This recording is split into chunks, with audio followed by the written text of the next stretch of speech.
मनाली के शांत और देवदार के घने जंगलों में स्थित हिडिंबा देवी मंदिर महाभारत काल से जुड़े एक प्राचीन और श्रद्धा से भरे प्रसंग का प्रतीक है।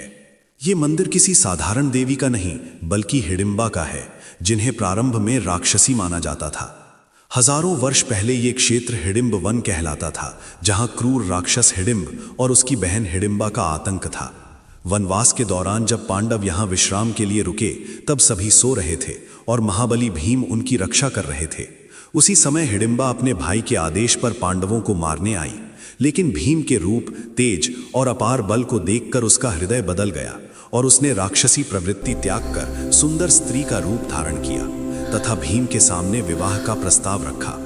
अगर आपको महाभारत और ऐसे रहस्यमयी धार्मिक प्रसंग पसंद हैं, तो अभी लाइक ठोक दो और चैनल सब्सक्राइब कर लो। आगे का रहस्य बहुत ही खतरनाक है।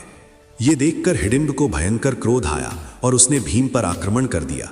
दोनों के बीच ऐसा भीषण युद्ध हुआ कि पूरा वन गूंज उठा और अंत में भीम ने अपनी अपार शक्ति से हिडिंब का वध कर जंगल को उसके आतंक से मुक्त कराया। इसके बाद माता कुंती की आज्ञा से भीम और हिडिंबा का विवाह हुआ, लेकिन शर्त यह थी कि भीम केवल वनवास की अवधि तक ही उनके साथ रहेंगे। समय पूरा होने पर भीम चले गए और हिडिंबा अकेली रह गई। उन्होंने अकेले ही अपने पुत्र घटोत्कच को पाला और उसे एक महान योद्धा बनाया। महाभारत युद्ध में जब घटोत्कच वीर गति को प्राप्त हुआ तो हिडिंबा को गहरा दुख पहुंचा, लेकिन उन्होंने अपने राक्षसी स्वभाव का त्याग कर घोर तपस्या आरंभ की।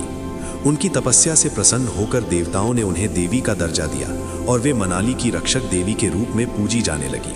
आज भी इस मंदिर में किसी मूर्ति की पूजा नहीं होती, बल्कि एक विशाल शिला पर माता के चरण चिन्हों की आराधना की जाती है।